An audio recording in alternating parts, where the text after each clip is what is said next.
Oromiyaan kaabaa kutaa sabboontoota maqaan kan ka'e guddaa biyyi siin dhaadata wallo hin dubbattu meeqa nyaatte goota meeqa hidhaa baafte Oromaa fayyoota.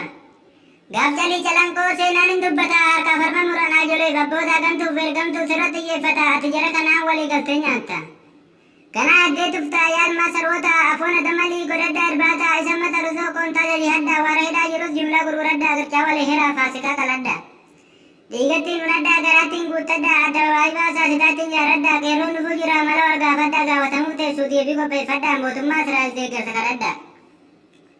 Tuguguruun kaatuu yaasa jemma kannaa ergaa qoofataasi hamma gantaa faanaa osomaa garruu akkamiin callimna malli isaanii maali warra hidhaa kana efa kana ta'e nuu isin hidhanna. Riba damma geegumaa dhiigaan baafna amaara boojinee miilaanirra yaanaa taabootii kufumneetii ni bal'ifannaa hidhaa teenyeen boonyu wal qabannee banna. Akka suuriyaatti wal gaggaraafannaa kun lafa jallee keenya dubbiin kennaa yoo taatii dadhabnee matarayyaas binnaa diina jalan bulloo dhumnee biyyee taana. Jiille booda ka'ee battee fi dummuugaa jaaramee qabaannee gabrummaan dhugaa jawwaame baalchi yaawasan gurguree harka ol qabaddaa hartummaa fi koree. Naftanyaawwan jee ilmaan wasaddarii Oromoodha jee yoo finixxaare maala nu daratta kee biyyi gondorii warri garaan butee bu'ee baahardaarii maqaa nu balleesse nutti laate ture. Komakaan daabilii ammatii fi jaarsee biyya damalii buukorii fursee seenaa saasii mulleen taate deessee gaaf dukkanaa sanii alaabaa fannise. Lukan qabdee yoom rooroo gachiisee qaallettiin kaayyoo isaa yoom duuba deebisee qabsoo muka sheenee masmarii qabsiisee harka ol qabatee diddaa agarsiisee diinni galaafatee maddeetti baase.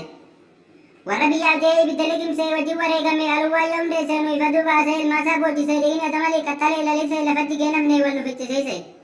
Kana mata rusoo addunyaa sussuusee bichi du'een bandee meeqa lubbuu baasee nama jaafitee torbaffaa madeesse umrii dheersuun hawwee faadha isa deesse. Kana sana maarii godhirraa nabbiyyoo jiruun bushaayee gwaaga'ee namayyoon daangaa kabachiisuuf sabaaf nyaata biyyoo maalitti natti galtan gurgurattanii kaayyoo.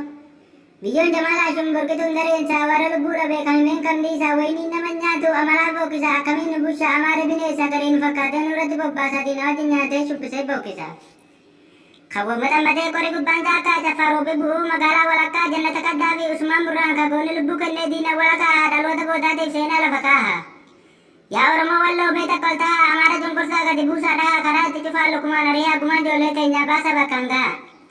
Birraa malee waddee sin daraaruu jaffaa keessan dargoo abduun matumaruu yoo dhiirummaas ta'e kasicaaruun jiru lubbuu ofii kennee osoo kee baraaruu gaafas wareegamee osoo biyyaaf taaru. Firaafoolaa isaa rabbiin asobboruu rooroo daangaa darbee kifimaan baraaruu kanaasiif dhukkaafna hamma gonfaan haaru. Biyya damee maammaa hartummaa irra yaa'ii tijii jomal taate ati lafaa ka'ee ati duruu goota qooda kan kee bahe. Meeqaa dhiphan bahaa biyya sarra shiidee ittuma qajeelaa leenci dheefatite. Hara warraan baabboo biyya seena damee warra addaa du'aa arrabaan dandame. Dhiigni abduu sama duruu gati baasee nagawwatu biraayin warra rabbiin baasee dhiiga ilmaan edaa kuyyuu gee lolaasee asirraa irratti mantuboodha yaase. Malkoo fi birreessaa boora keessan ta'uu eegummaa ijoollee tanaan kan nu baasu qawwee. Mittii qaloo darbee kinoo dhufe baatee xaakeera ta'e karaa naf fagaate raadiyoo madda nagaa baga nuu dhaabbate guyyuraa nuu himaa waa walloon kee oolte.